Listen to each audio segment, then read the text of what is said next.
Apologize, I did two 30-minute videos today. Please feel forward to fast forward through them if you get bored of tears. I would totally understand. But this is going to be a quick one. Completed the reversing switch. Okay, I moved the wires to the front and I put the chip guard on just to kind of hold the wires up.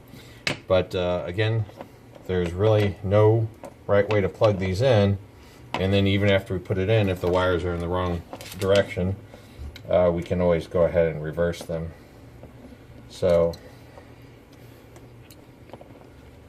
it does have the mid position, you know, like you shouldn't change direction when it's on, but if it's slow, which I will do it slow, we will be able to do that. Okay, pick this up.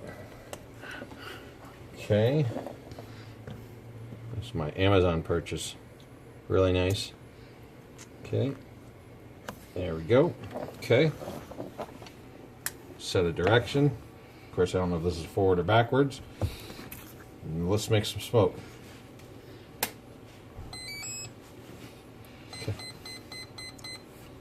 Okay, so we'll watch the lathe head and it'll go in one direction. That's reverse right there. The speed controller, if it loses connections for over 2 seconds, it will shut off.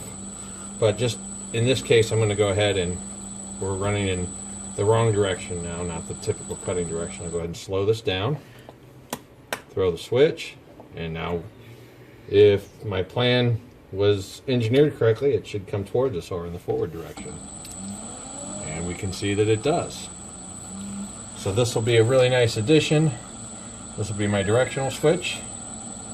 Probably go somewhere around here in the box.